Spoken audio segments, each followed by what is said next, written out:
Hello, everyone, and welcome to Blogging Theology. And today I'm delighted to welcome back Dr. Naoki Yamamoto. You're most welcome, sir. Assalamu alaikum. Walaikum salam. Thank you very much for inviting me.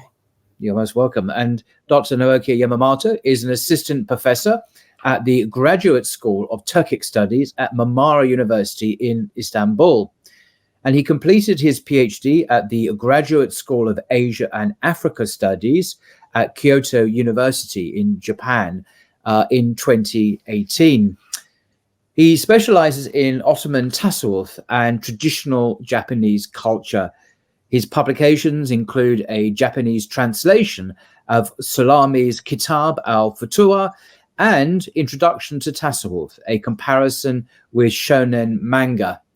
And today, Dr. Naoki will discuss his work on Japanese Islamicate art, inshallah. So over to you, sir. Could you kindly introduce us to this incredible subject? So thank you very much, Mr. Rahim. Thank you again for inviting me to your podcast again. I think this one is like third program. First, we talk about Islam in China. And the second one, I think is when I visited the London, I think. Yes. I performed the tea ceremony. Exactly. That was an amazing occasion.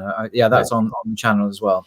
Yes, and this today's topic is actually the continuation of the second program we had. I performed the tea ceremony in front of you, and at the time, I just introduced traditional Japanese, introduce it as the traditional Japanese culture.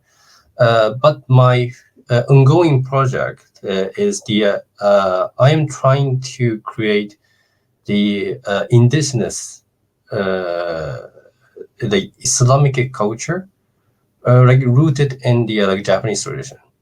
Right. And I have personally called this project as the Japanese Islamicate art project, or the Japanese Islamicate like a culture like a project. And one of my reason is as you introduced me, I am working as a lecturer in the university, and I have been publishing academic books. For example, I have been translating the Islamic classics to Japanese. Like the one, Islamic, like Futuha. Futuha means Islamic chivalry. And this book is one of the oldest book, Islamic books about the Futuha. And my latest translation was I was also the part of a member of the translating the Ghazali's the Mukhtasar Ihya Ulumuddin. So Mukhtasar means abridged version. So it's the abridged like summary of the Mukhtasar Ihya thing.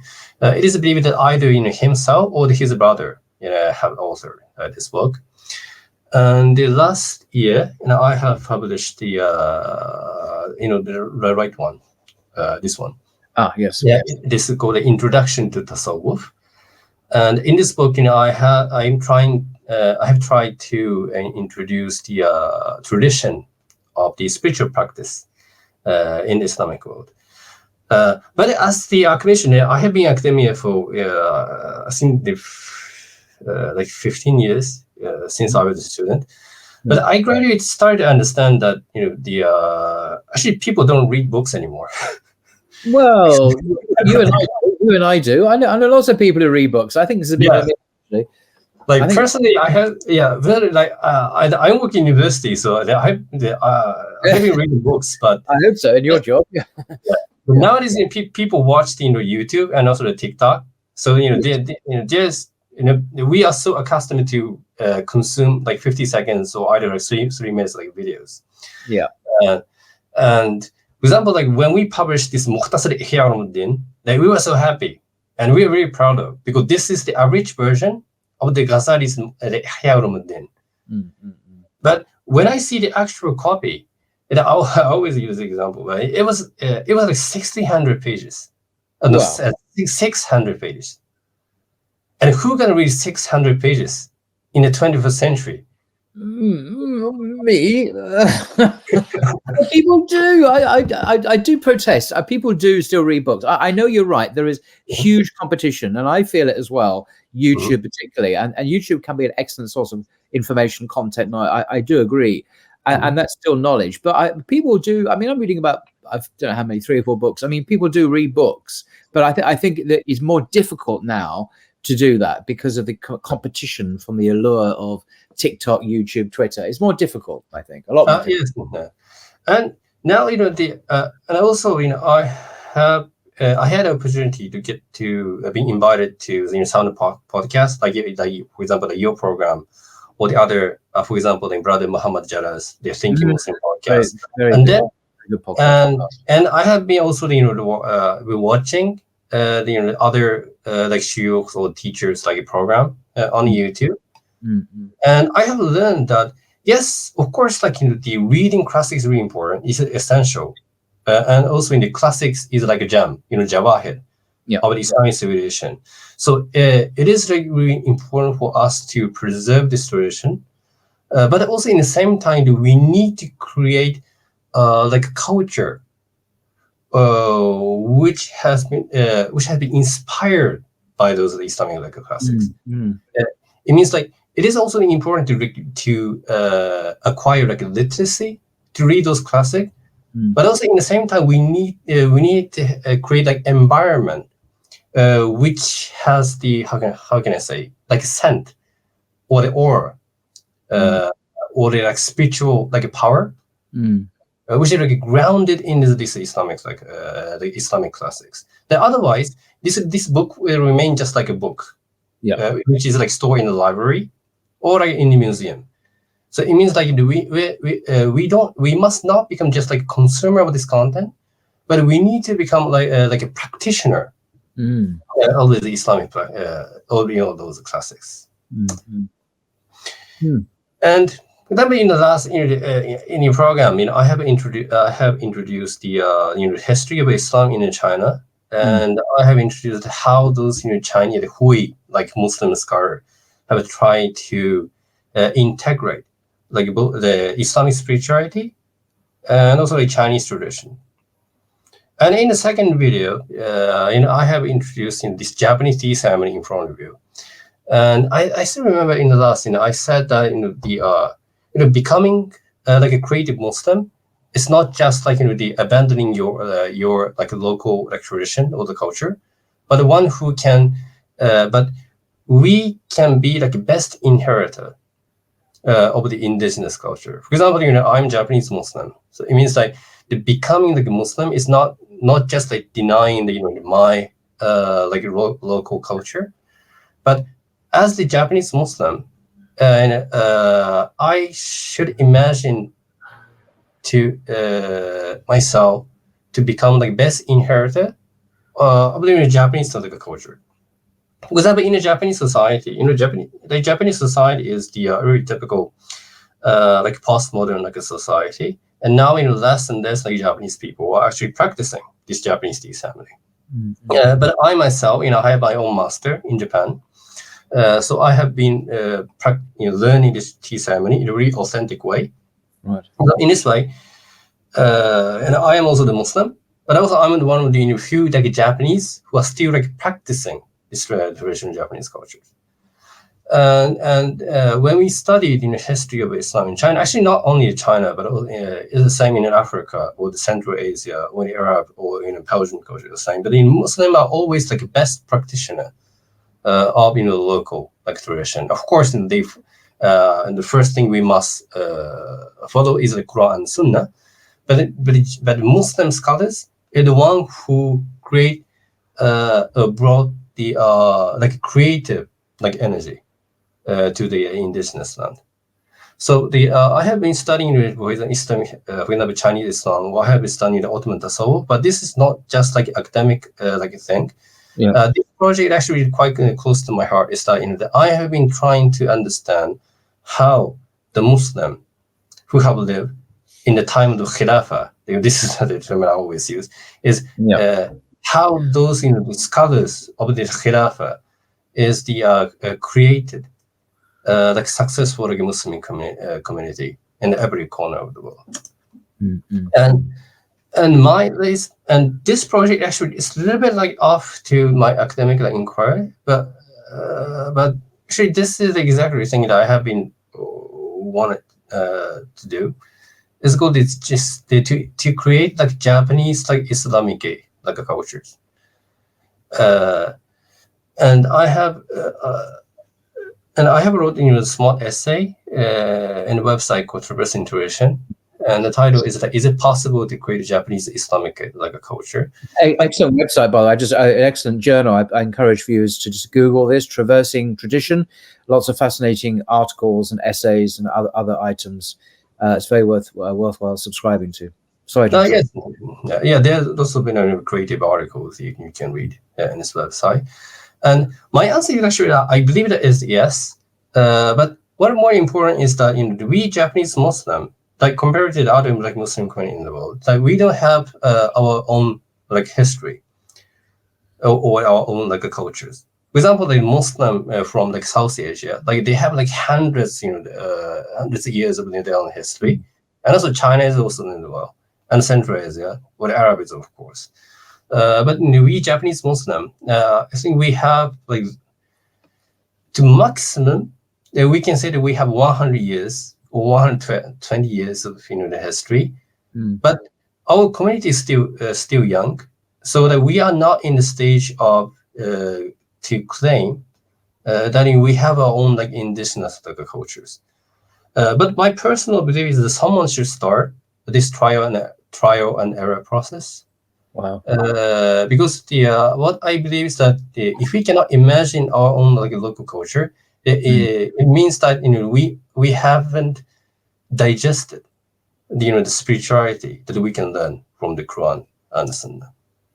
It's one of the most amazing things, isn't it, about Islam, is that retaining its core identity. You mentioned the Quran and the Sunnah, but nevertheless, it can indigenize in virtually any cultures. Certainly here in England, it's indigenized.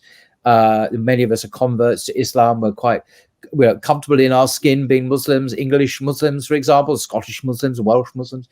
And you living in Turkey, literally as a Japanese scholar who is a Muslim, of course, you have in a way combined these identities in a very interesting way. But so just before I go on, can I just ask, I hear these rumors online that Islam in Japan is growing. It's growing very, very, very substantially. Is this true? Is there this renewed interest in growth in Islam in your country? Yes. So I read some of the article which is saying that Islam is the fastest growing religion in Japan. But I don't think this is like a clear statistic, clear number, to prove that Islam is the fastest growing religion. But as far as I have witnessed in Japan, I can guarantee that the Muslim community has the youngest population.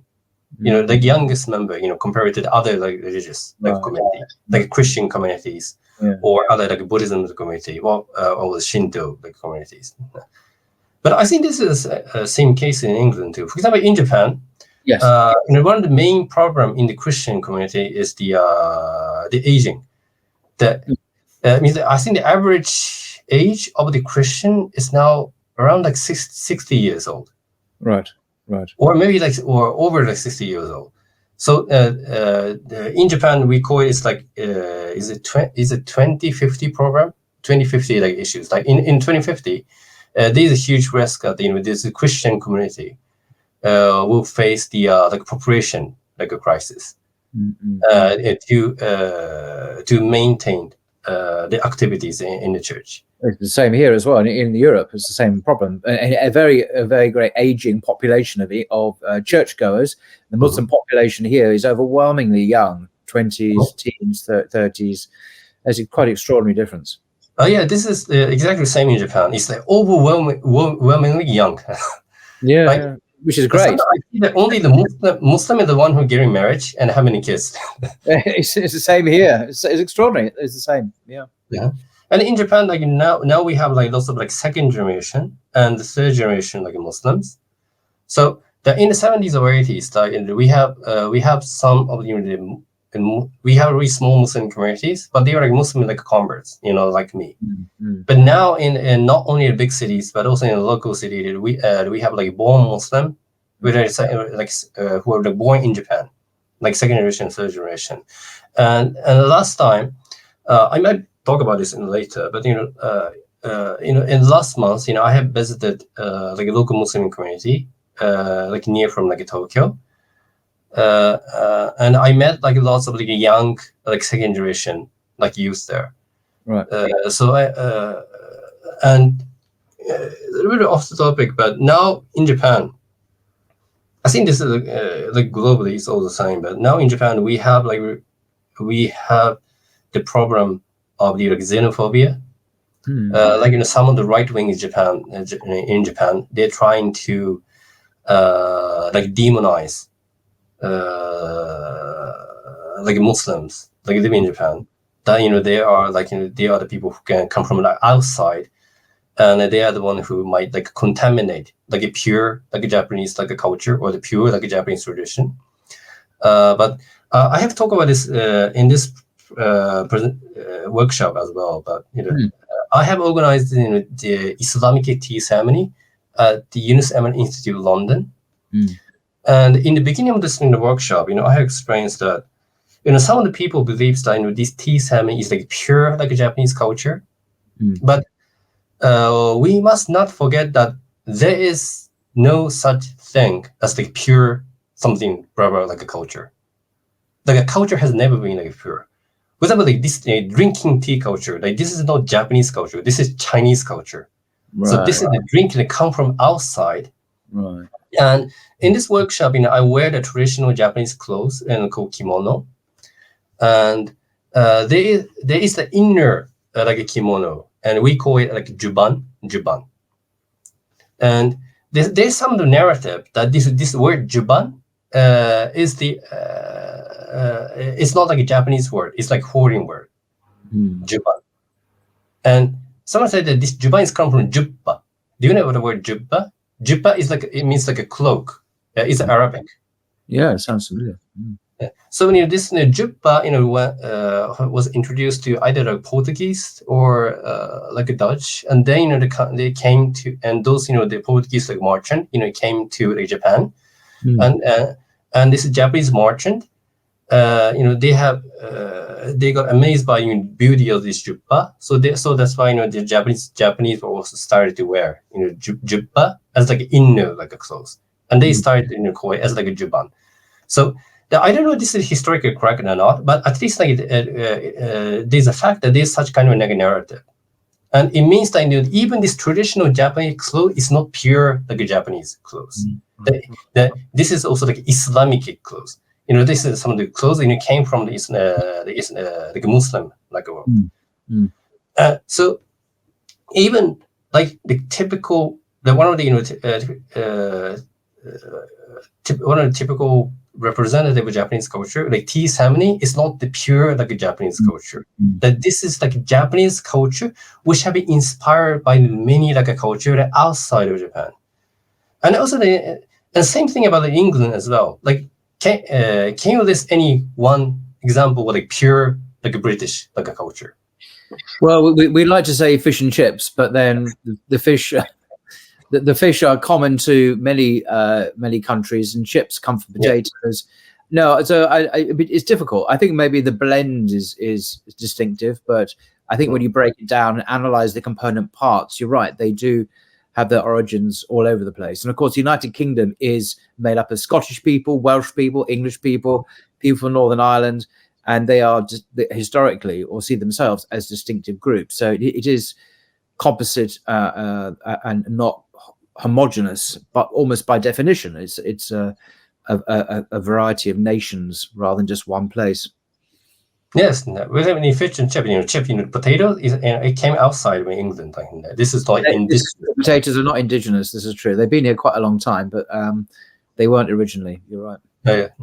So coming to the problem, now some of these far right wings in Japan, they try to make it as a problem. Then now we have like this Muslim like second generation surgery in Japan, but we must not forget that this is what exactly the history of the human was and have been, and it will be. There is no such thing as pure societies. There is no such thing as pure culture. There is no such thing as the pure like one like a country. And I believe in Islam or the Islamic spirituality could be one of the the good opportunity for Japanese people to understand that you cannot create like healthy like society while imagining that that they have the power to create like a so-called like pure like society. And this Japanese Islamicate art is, I'm going to talk about it later as well, but Islamicate is also one of my projects. That I'm not doing this project to praise that we Japanese are like a great people. All the Japanese culture is like such a beautiful like a culture. It's like compared to the other culture. That I want to like revive like nature, like spirituality, which once existed in Japanese society, like with the help of, or with the guidance of the Allah and the Prophet like Muhammad. And one of the main inspiration I got to start this project is that there's one famous like article, is Islam and the Cultural Imperative, is written by the Sheikh Dr. Umar Farooq Abdullah. And this is the his introduction. This is the how he said. He said that in history, the Islam showed itself to be culturally friendly, and in that regard, has been linking to the crystal clear river.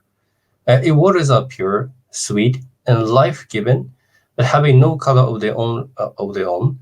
So, and it reflects the bedrock. It means like indigenous like a culture, over the which they flow. Mm-hmm. So basically, he said that, for example, in the example of the masjid or in the mosque, the masjid, and I mean, for example, in the masjid in China looks like like Chinese, and the masjid in like Malaysia or Indonesia, it has like like Malay like flavor, and the same goes for in Africa or Arab, or could be like or the UK.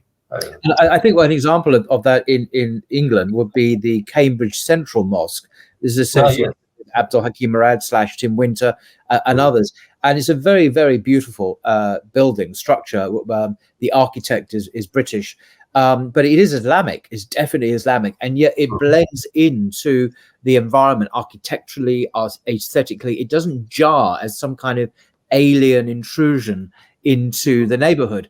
And some other mosques in the UK are very clearly not from the UK, and I'm not saying they shouldn't be here, but they don't have that kind of compatibility that you're talking about here. That they are distinctively different. Whereas the Cambridge one is a very interesting blend of Islamic and British kind of architectural themes, and particularly inside it reminds me.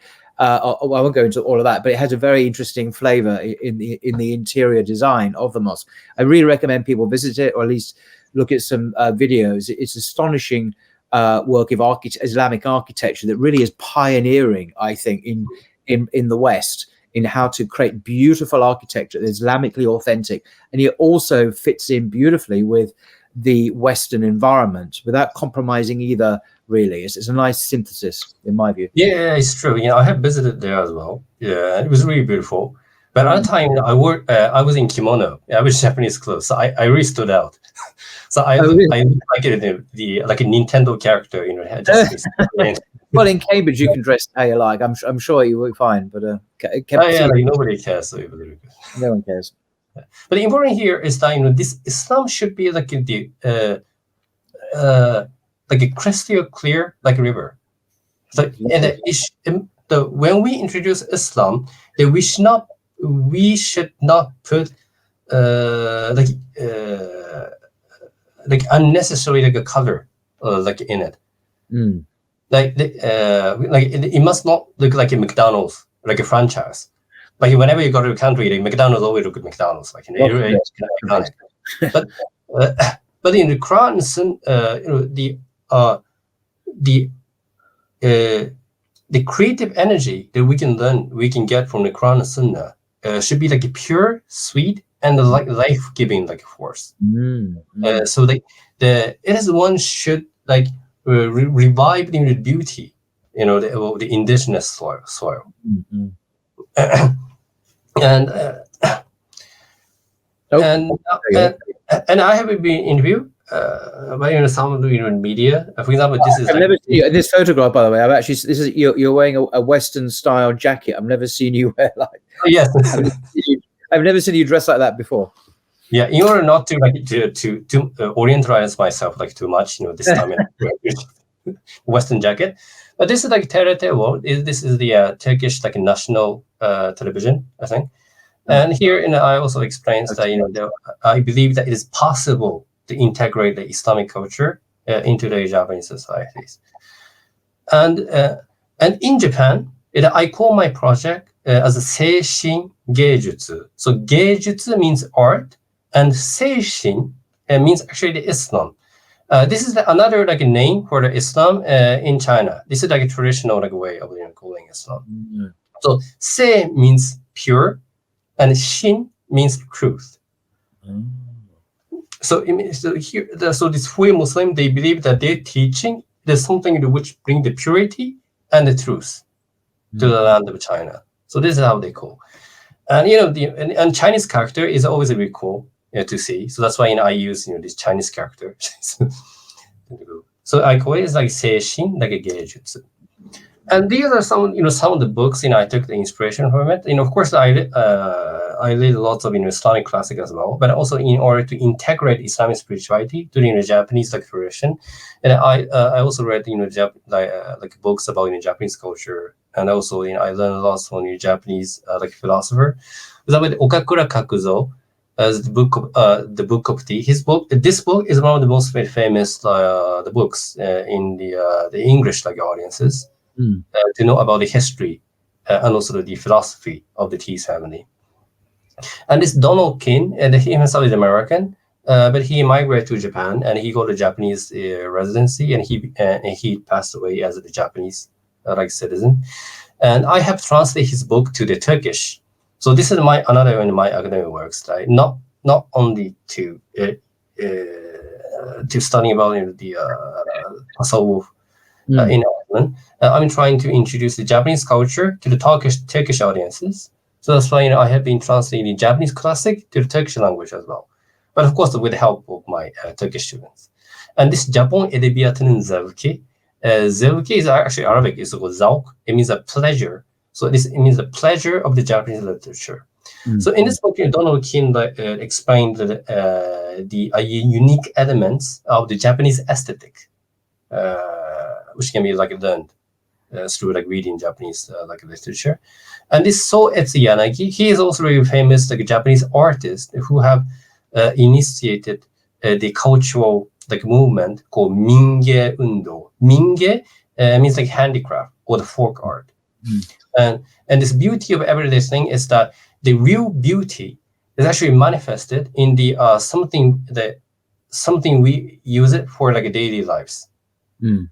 Like a pot, like a teapot or the cup, or like a notebook. So the real beauty cannot like store in the museum or in the library. That it should be like manifested at every corner of the life. Like this is the philosophy that he had, I got a lot of inspiration from his book. So that's why when I'm designing so-called Japanese Islamicate handicrafts or the art, and I always try to introduce those as the something which can like live in our like daily lives. Mm-hmm. And this is my idea is that what could be the Japanese Islamicate culture. Oh, I wrote in Islamic, but actually it should be like Islamicate. The Islamic culture it should be something like expressing the spirituality of Islam with the Japanese aesthetics, like something which the Japanese really like cherish. And second one is that it can be also like a culture or the practice, like a training. Like the Japanese tea ceremony or the calligraphy or like swordsmanship. I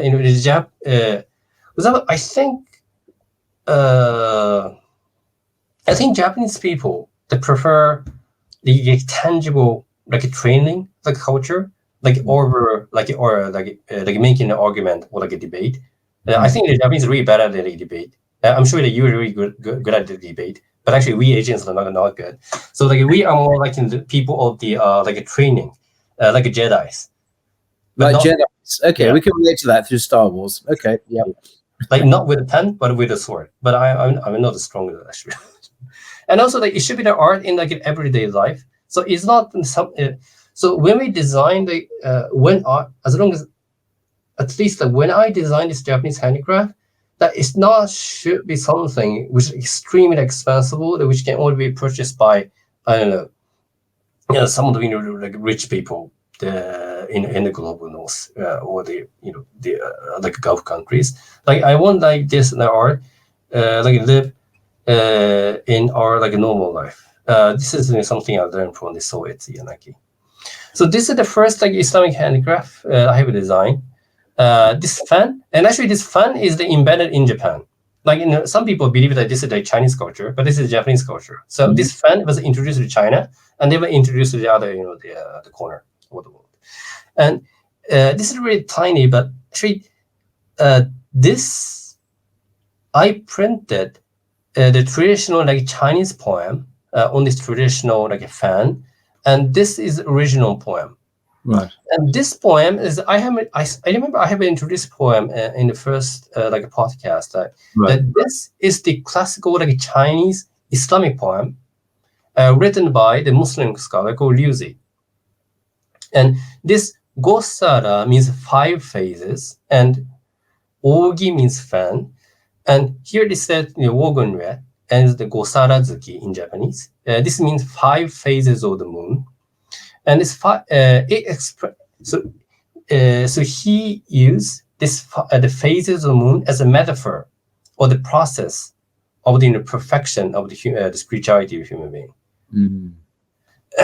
So this poem is it talk about the spiritual process, that how the human can reach to the hakika, the reality of the Allah, and experience and how they can overcome their own ego, and how they can become like a true Muslim to follow the will of Allah, so the Sunnah.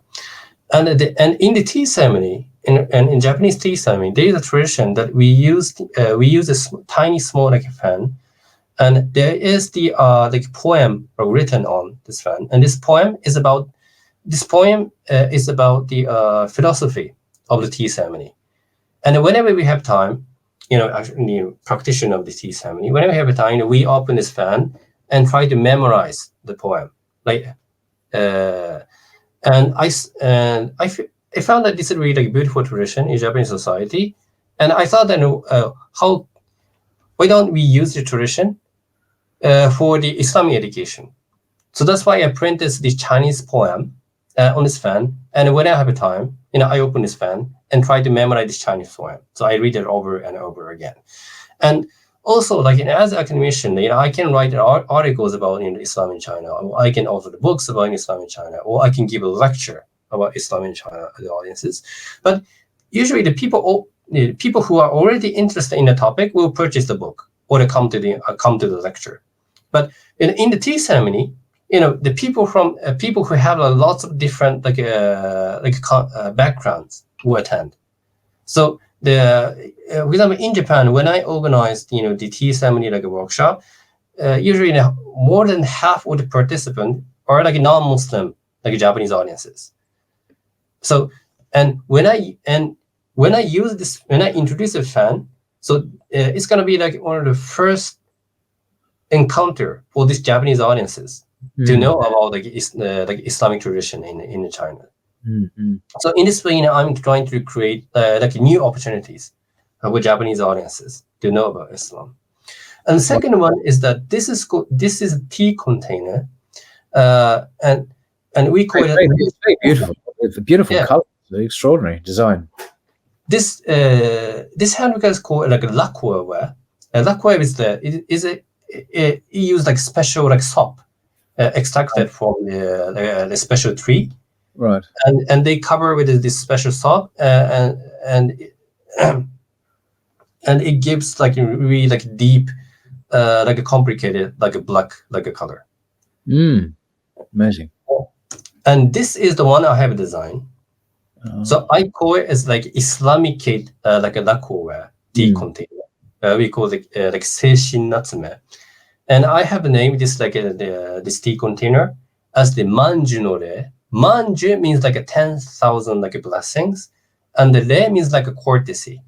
Wow. And the reason why I have named this like a tea container as the courtesy, here in Arabic is called adab and ya huwa.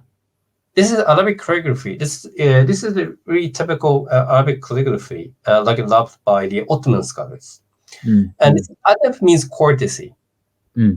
And ya means like invocation, like ya, like a calling to someone. And huwa means he. But this he is actually the metaphor of the Allah. The he implies the Allah. So courtesy, ya Allah. So this calligraphy is actually like a dua, prayer. Like ya Allah, like give us the courtesy. And it's in tea ceremony, there was the like performance that the tea master will clean this tea containers like really carefully with a special like handkerchief. And when they clean this tea container, they put their like a prayer, like they treat this tea container as if this is like is their heart. So when they clean the tea container, actually they imagine that they're cleaning their heart. So I have imagined that if there was a Muslim like tea master, like for now I'm still like apprentice to the tea ceremony, so I'm not master yet. But if there was like Muslim tea master in Japan, I'm pretty sure they will put like Islamic prayer, when they clean this tea container. So that's why so this is a draft I have designed. And I have worked with a traditional Japanese artisan in Kyoto for the collaboration work, and it was a really interesting like a project because in order to teach or in order to explain the project, sorry, I have to explain, for example, the history of the calligraphy in Islamic history. Or I have to explain about the history of the like Arabic letters, or I have to explain the spiritual like culture in the Ottoman Empire. So actually the dialogue with this traditional artisan itself is like a dawah. Like I was like able to like introduce to the Islam, to the Japanese. And this one is also another like tea container I have designed. Wow. And this 4 like letter is like wow letter, like a wa, W. Yeah. And this one is actually you can find the same design in Bursa, in one of the city in Turkey. It looks very very Ottoman, Turkish, yeah. Yes. So this Bursa is one of the old capital of the Ottoman Empire, and there was one masjid called Ulu Jami, the Ulu Jami, and you can see like thousands of traditional calligraphy, like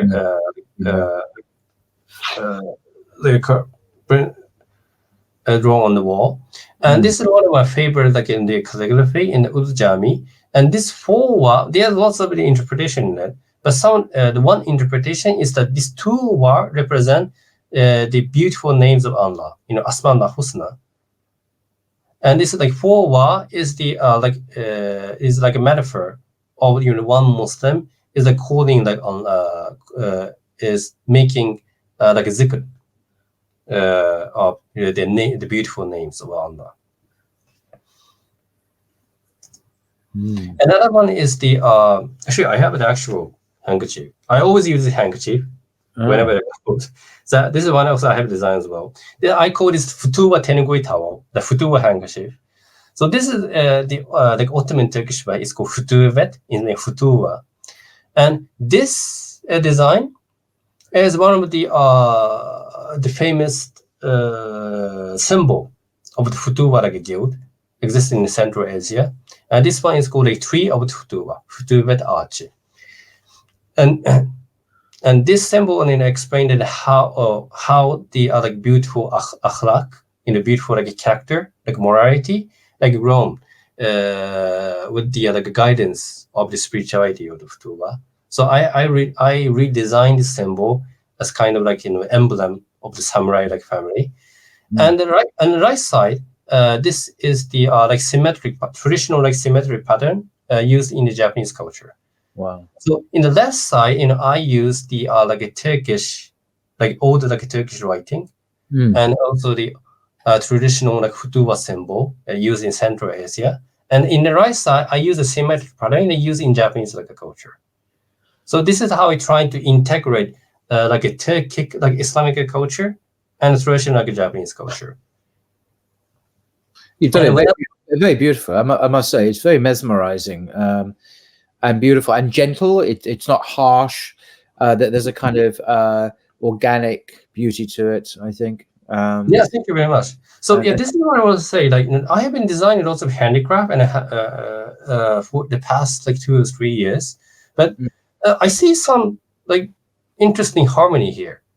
Like, I don't see this really like something really alien to us. No. But even when I this like tea container, I felt that this tea container is like it exists for like 1,000 years in the Japanese society. Exactly. It's organic because it's grown naturally from indigenous soil, but it's also combined with this pure spirituality that you mentioned. So it's not harsh or alien, or it's not other. It's not from the other. You mentioned the right-wing politicians in Japan stressing the purity of the alleged purity of Japanese culture, but here is something that is much more natural and organic, and I think to a heart that was pure and open, it's something that one can easily appreciate, rather than a harsh, as you said, demonization of the other, which is a negative trope, I think. So I can see why this would have appeal to non-Muslim Japanese people, but also be a bridge, a very natural, organic bridge from one to the other as well. Yes. And another thing is that with them, when I design these in Islamic handicraft, I use my pocket money. So this is my personal investment. And look at the other like far right wings, like uncles. I'm sure they go to IKEA or they buy their furniture in Amazon, Japan, and very pure. IKEA investing in Sweden, culture. Yeah. But I'm Japanese Muslim. My salary is actually not that much. Like, alhamdulillah, that I survived. But I use my own like pocket money to design those handicraft, and also I work with the local traditional Japanese artisans. So and now when we look at the majority of Japanese people, there are less and less people they purchase the traditional handicrafts. So that's now this traditional Japanese like technique is in crisis. But at least when I organized my own like the tea ceremony like workshop in Japan, like lots of people came, and not only Muslim, and also like non-Muslim. So here, like, I want to be an example that we like Japanese Muslim actually can be like the inheritor of the Japanese traditional cultures, like not just talking about Islam, not just it can be the reviver of that as well. It's not just an organic growth; it can actually revive and preserve this culture, paradoxically, because it's partly from outside Japan, but also preserving it. So this could be a paradoxical development. Yeah, and actually, this is what the Muslim scholar did in the history of Islam. For example, look at the Greek philosophy. Like in early times, nobody cared about the Greek philosophy. The only Muslim scholar care about the Greek philosophy, and they are the one who who inherit this tradition and introduce it to every corner of the world. And I believe the Japanese Muslim can also do the same. Now, while the other like Japanese like don't care about their own tradition, we can be like a defender of the Japanese culture, and as long as, of course, it fits in the Quran. And another project I've been doing is the Islamicate. Like I'm designing Islamicate hanging scroll. Yes. And when I designed this hanging scroll, I personally call this process as the semantic reconstruction. It means I'm trying to put the new interpretation to the Japanese culture. For example, this flower is called higanbana. And bana means flower, and higan means hereafter. But this hereafter means, it means like a Buddhism sense.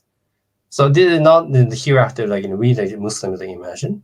But when I draw this higanbana, I put the alif, I draw the alif next to higanbana. And this is just my interpretation, but this alif is a metaphor of Allah and also the akhirah. So in the end, this flower is just a flower. Like this flower doesn't exist as like higanbana in the beginning of history. Like the people put this interpretation of the flower, so a lot of the people started to call this like higanbana.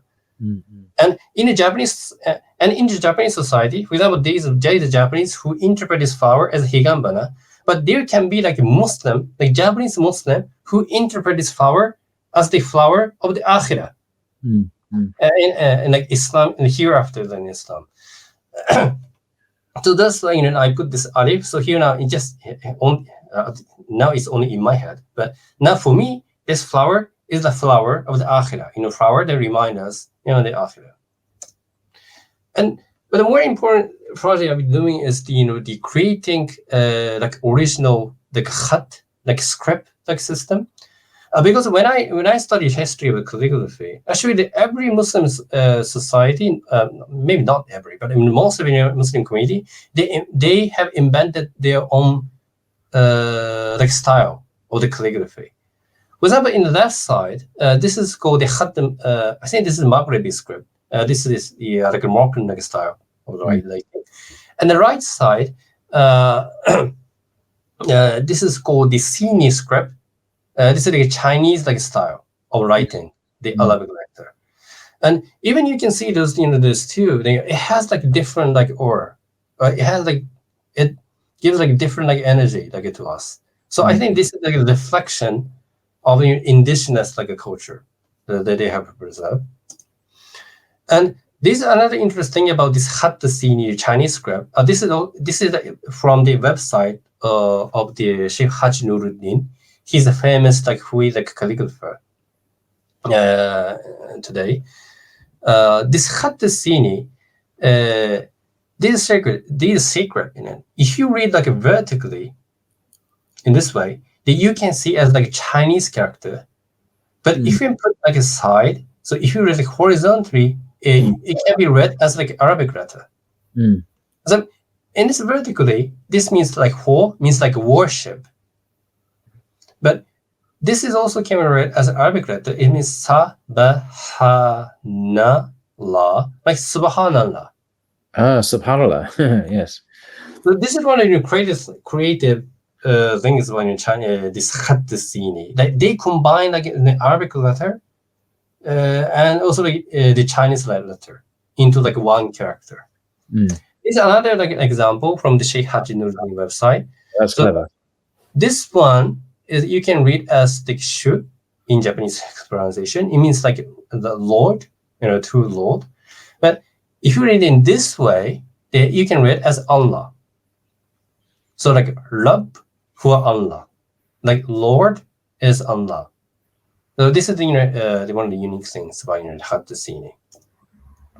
And I have been doing so. This is I have been not only to create the Japanese like so. In order to create the Japanese like Islamic culture, I'm trying to create like Khat Yabani, like Japanese like script, like Japanese like style of in the Islamicate like a calligraphy. And I was interviewed by the Japanese media called NHK World, and also on Turkish media as well, to explain that how my vision to create this Khat Yabani.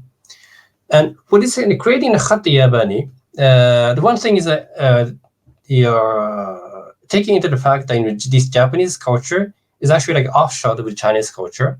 So that I took the main inspiration from the Khat Sini, like a Chinese script, and also I used the one of the unique characteristic of the Japanese calligraphy called the aesthetic of irregularity to to create this Hatta Yabani. And also in Japanese we call wabi sabi. It means like simplicity. So I also use the spirituality of simplicity to design this Hatta Yabani. For example, this is one example of the traditional Japanese calligraphy. This is not what I have designed. This is traditional Japanese calligraphy. Can you see, for example, this calligraphy, that when it goes down, the character is also like become really thin, and also like weak. With the first letter is really strong, but the last letter is really, really thin. So this is one of the calligraphy which my master like showed to me that when we are in the training of the tea ceremony, and my master asked me that what I can feel from this calligraphy. And I'm a really honest person, so I said I don't get any I don't understand anything from this calligraphy. And my master told me it's really interesting. So this calligrapher, when he was young, he was really famous for designing, writing the really strong, thick calligraphy, like this first letter. But when he draw this calligraphy, he was already over 90s, maybe 95 years old, or maybe older. So now he don't have enough muscle to maintain the power. So that's why he cannot keep the power when it goes to, until the last letter. But yet he didn't give up writing it, but rather that he exposed his weakness to his audiences. And my master told me that this is how this calligrapher is trying to show that destiny of a human being. I mean that when you get old, when you lose the power, and you cannot keep but yet this is also another beauty of the creation of the divine in this dunya. And that everything will perish except the face of Allah. And even this calligrapher himself like a Buddhist, but he also trying to explain same spirituality, that there is no such thing as absolute existence in this dunya.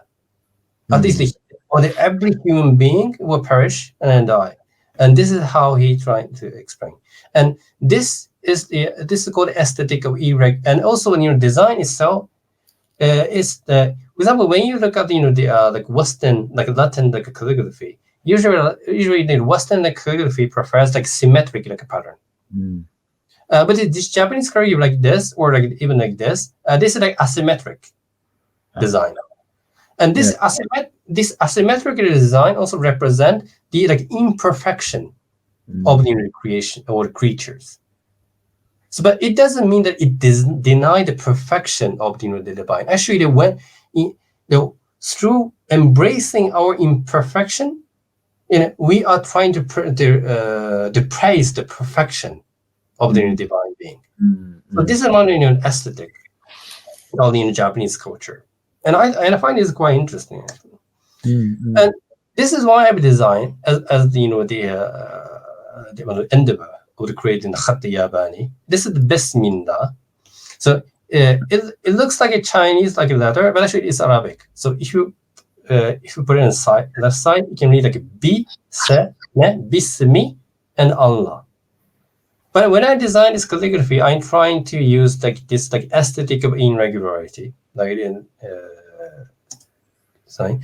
Another one is that this is also one I've designed. When we read vertically, you can read as a Chinese character.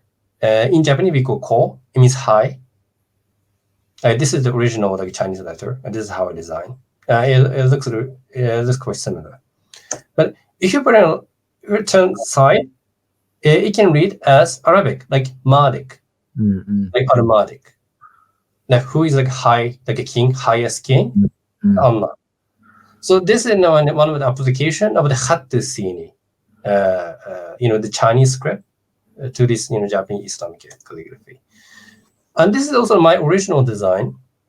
And this is when we read this way, it can be read as Ju, means long life. But when you read this side, you can read the Arabic. This vertical letter is alif. So A, S, Ta, Ra, Fi, Lun, La. Astaghfirullah. So how can we get like a true like long life? How can we like achieve akhira to like recite astaghfirullah like every second. So this is the prayer I put when I design calligraphy. And also there's another like technique in Japanese calligraphy called chirashigaki. Chirashiga means scatter writing. So as I explained, they use like this like asymmetric like pattern when designing Japanese calligraphy, and I'm trying to apply this scatter writing, and this hikari means like light. So this is like nur ala nur, light upon light. And there's one quotation from the Quran. And I also like use like special like Japanese like washi paper when I designed those Japanese calligraphy. And this one is the another like product is the these are the Japanese translation of the Quran, Quranic verses. For example, this one is Surat al-Fatiha, and this one is Surat al-Ikhlas. But I use the traditional like Japanese calligraphy, and this one is I also even apply the scatter writing, the chirashigaki like system. And this is one is also like I designed it as for the special like custom order. So this is also the Japanese translation of the Surat al-Fatiha.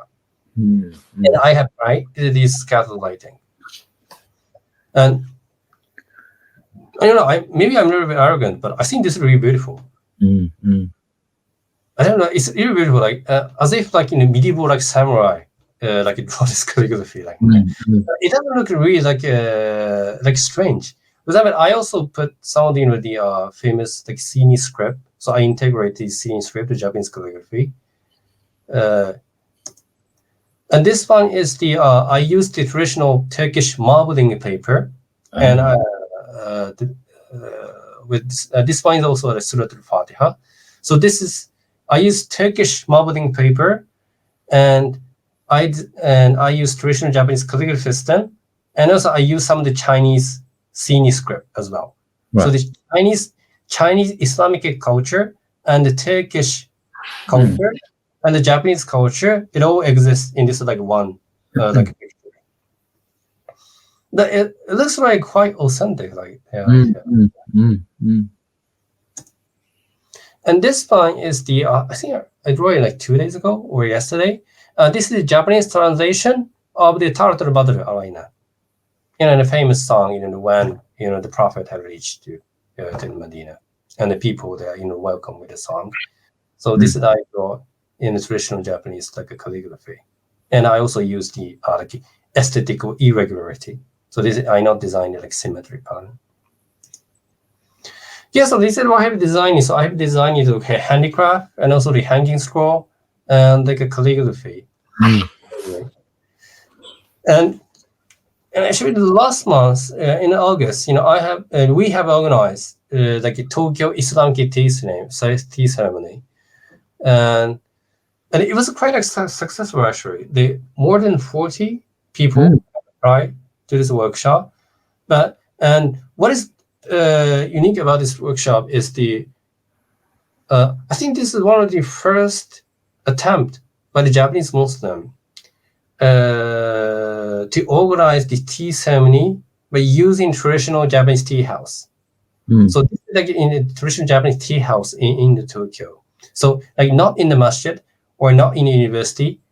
We have learned like traditional tea house, and we have explained about this Japanese Islamicate art project, and also I have explained history of Islam in China, and as I said, and in this workshop as well, the half of the participants were like non-Muslim, like Japanese, the ordinary like Japanese audiences, and the other, for example, this tea master, he is also like a Muslim like a converts, and another organizer, he is the like second generation like a Muslim, and one of the the youngest like leader of the Muslim community in Tokyo. So for example, like when you see the picture, I'm sure like nobody will think that this is like the Islamic program. I think this is just like ordinary like the tea ceremony like a workshop, but actually the content itself is so Islamic. And some people ask me that, that without some people ask me this question, like they said that, that do I think that this project will be like successful or not? But I don't understand the definition of like success in that context. But at least, like, for example, in this workshop, like more than 40 people have tried to like come, and also even more than half of the participants are non-Muslims. And if they think that this like being success is something that, for example, is something that we have created some opportunity to know about for the Japanese audiences, to know about Islam or Islamic culture. And I think my project has been quite successful actually. And it's not like and we at least like our we organizers, we are not living in like a bubbles in Japanese society. Like we have been engaging with the local like people in Japan, and also like we are not we don't have, how can I say, we don't have like in the like spring like asabiya like on like only Salafis or like only like traditional can come. I mean, like, it's open to everyone. So in this I believe that we have been able to create like a good environment for like both for like Muslim and also like non-Muslim, like even in Japan, to like contemplate about Islamic spirituality. And my next project is I have started like this year. Is the Japanese Islamic swordmanship. Like that, I have my like sword master in Japan. He is a quite like famous like sword master. And Ustaz, do you know the manga called Vagabond? No. Okay, I recommend you read it. Like if you have a chance. Oh, it says parental advisory, explicit content. Oh yeah, but this explicitly mean like this. This is the life of the one sword master. Oh right. So it has a lot of scene about sword fighting, so that's why explain. Oh right.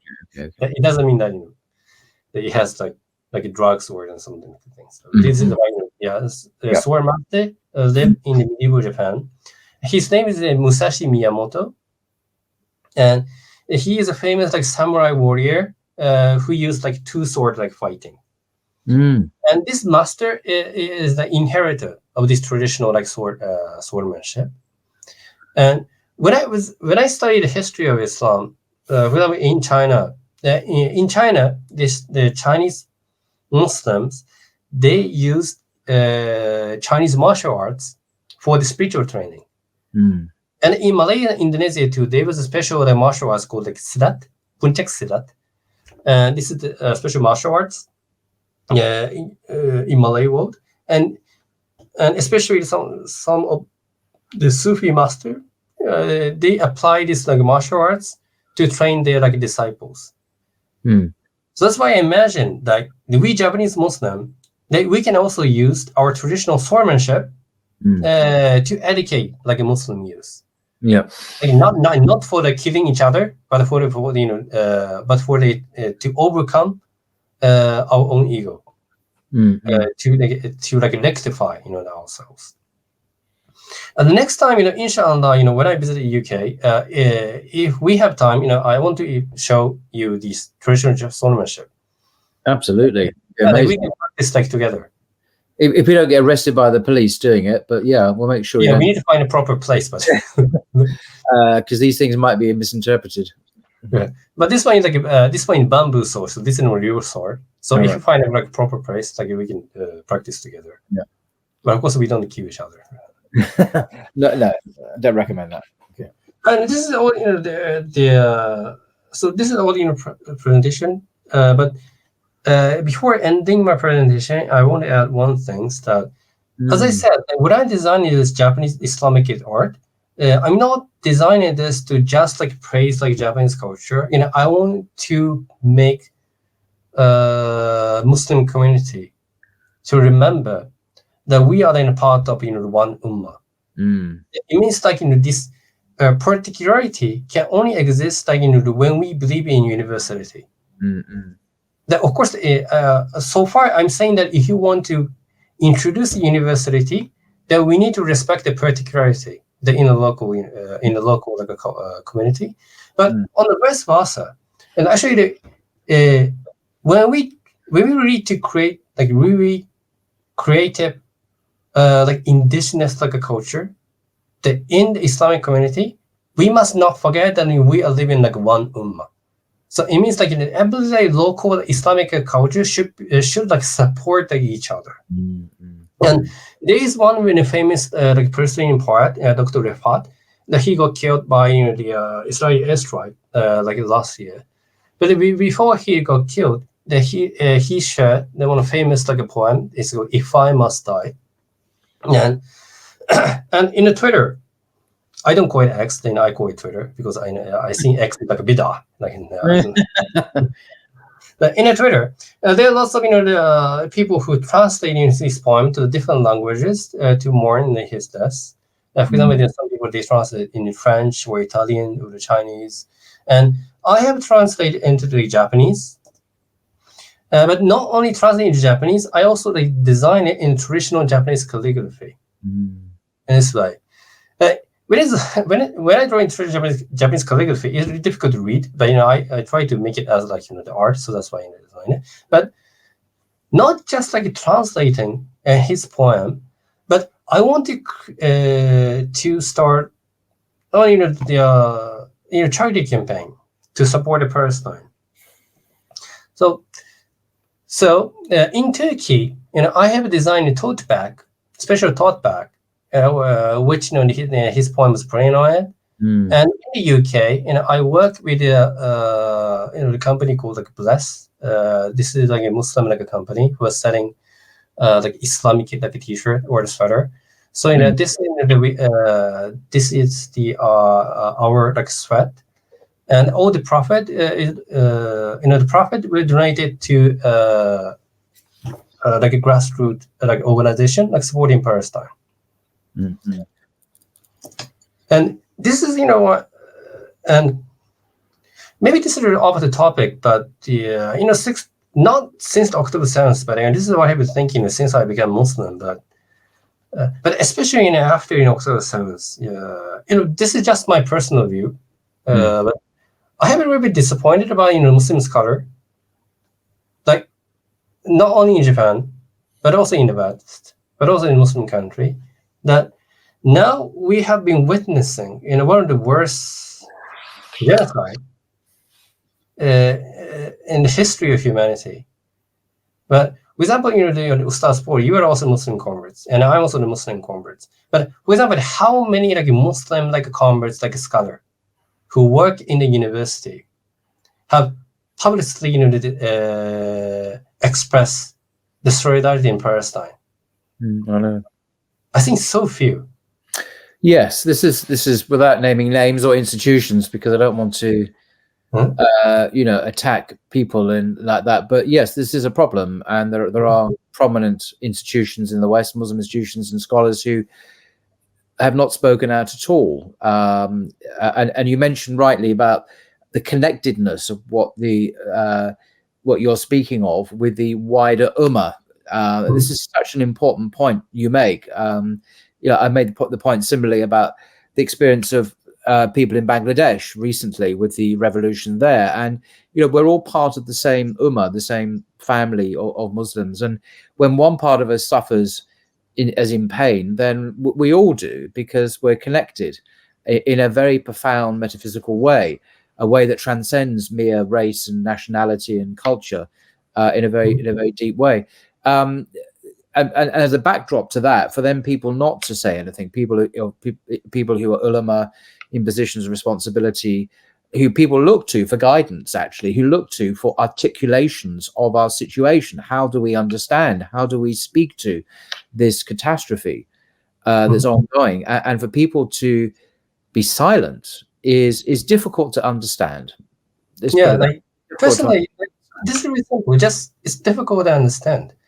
And the reason I have started trading campaign is that in October, I was also thinking the same. Like there's also lots of complication about working as an individual in university, and there was also like a risk of addressing something called like political stunt. Actually, I don't believe this is a political stunt. It's just the standard of humanity. But I also hesitate to do something. But in the European side, these district called like Fatih district, and there was one favorite Syrian restaurant. I regularly go, and and this Syrian restaurant is like run by the like Syrian refugees who are now living in Istanbul. And when I had a dinner with my friends, and I was going to pay, and I saw the Palestinian flag hanging on the wall next to the cash, and it's like small like Syrian restaurant, and I feel so embarrassed myself. Like even just one small Syrian restaurant in Istanbul can show solidarity with Palestine, and why not with a Muslim like lecturer working in university? Now we are always talking, we are the one who. That's why I'm saying that. For example, I read lots about Islamic classics. I read about in academics books, and I'm sure that other Muslim scholars in university also saying that they're always reading something, and also they are always lecturing like something. But you know what? Why not cannot practice the spirituality in a really simple thing, and and also as in Japanese, like not as Japanese, but say as Japanese. Japan is one of still like only like a nation who have experiences the atomic bombing. So, and also Japan is one of the rare country which has the experience of the being colonized, and also the one who like colonized the neighboring like nations. So so I believe that as the Japanese Muslim, like I'm not judging others, like don't misunderstand. Now I'm not judging anyone, but at least, and also I myself I have lots of like shortcomings as a human being, but I believe that as the Muslim who work in university, I thought this is like our historical imperative. This is the historical imperative that we must show the solidarity with anyone who are living in the Suffer. Not because of this Zionism, but because of all this like this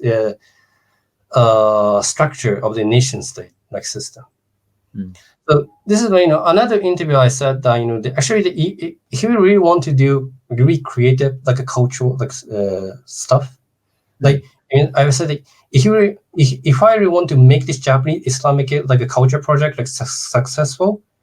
Now we must not forget that all this like the richness of the culture in the Islamic civilization has flourished during the time of the Khilafah, not in the time of the nation state, because this nation state is the one who destroyed this like a local like a culture. This McDonald's got invented in the time of the nation state. And this Starbucks has got invented in a time of the nation, in the modern like territorial nation state. But this tea ceremony has existed before the modernization. This is the Japanese swordsmanship invented before the modernization, and also this cultural diversity of Islamic civilization has flourished in the time of Khilafah. And when people, when someone mentioned, this word like Khilafah, the people are always criticized. I'm sorry, maybe I'm going off the topic, but when I use the term of Khilafah, I'm always very happy to talk about the caliphate, and it's such an important subject today. When some people use the term of Khilafah, some people warn that it's too this is like too like a radical like a thing to discuss in the 21st century, and just don't forget what we were witnessing in St. October 7th. Like this is not, it didn't happen in the time of the Khilafah. This is happening in the time of the nation state. Then don't you think that the nation state... Caliphate, Jews, Muslims, Christians lived together, coexisted in peace in Palestine under the Ottoman Empire. it's almost impossible to conceive that it happened, but it did. And this was like 100 years ago, where there was peace under Muslim rulership, and there was pluralism, there was religious freedom, there was genuine cultural diversity. Now we see apartheid, we see astonishing acts of brutality and violence, which are almost beyond belief. And unfortunately, we see them all the time on TikTok and so on. It's a very, very different world. And this is the world of the nation states, as you say, where which is a European import into the Muslim world once the caliphate was destroyed. Anyway, that's another story. Yes. So don't you see, actually, we are the one who compromise with the most radical inhuman, the injustice system and history of humanities. So, and now I think this is a good time for the Muslim individual to realize that it's really important for us to make it actions. Try to how can we tackle with the system of injustice? Not just like not just like attending like international like workshop, or not just like lecturing for the like political philosophy, but even when we like designing art, or even when we like eating the fish and chips, that even when we like sipping the coffee or the tea, like we need to like revive the spirituality, the oneness of the ummah, which once existed in the time of Khilafah. And I think this is, and I'm sure like many people think that what I talk right now is so irrelevant to what I'm doing in this culture project. But at least in my head and in my heart, this is like closely connected to each other. No, this is what wonderful it is. Otherwise, it just becomes a cultural interest. But this is not. It's rooted in a transcendent, not only the transcendent, but also in a civilizational ummatic reality. An ummatic, this is the jargon of the time, the ummatics. Which is so important to revitalize the Islamic world. And the West has an interest, a desire to maintain nation states. It invented nation states and exported them and imposed them after various wars on the Muslim world. But it's not indigenous. It's not natural to the Muslim world. We're supposed to have not supposed to have these rigid borders between countries. We're supposed to be able to travel as pilgrims to Mecca, Medina. We're supposed to be able to travel as students to various centers of learning in Morocco, in Syria, in Jordan, and so on, without having to get visas, and pay money like I know Muslims have to from Egypt to go to wherever, to other parts of the Muslim world. All this is in my view, an abomination, and we should have this freedom to travel as people, as citizens of the Ummah, and that was a better world by far. I'm not saying it was perfect; it wasn't, but in many ways, it was much better than the division we have now. And the Ummah is not to be divided. The Ummah is one; it's one Ummah, and it's not reflecting that reality on the ground, unfortunately, but I believe it will do one day. There are prophecies in the Hadith, authentic prophecies, that the caliphate will return, a good caliphate that will be just, and where Muslims and Christians and others will want to be a part of it. In my view, that they'll see the justice and the blessings that it brings to the world, the peace and the good values that it exemplifies. So I'm optimistic, and I believe one day, God willing, it will return. Yeah, like myself too. Like I'm quite optimistic about this. Like inshallah, and I'm not the one who can guide us. But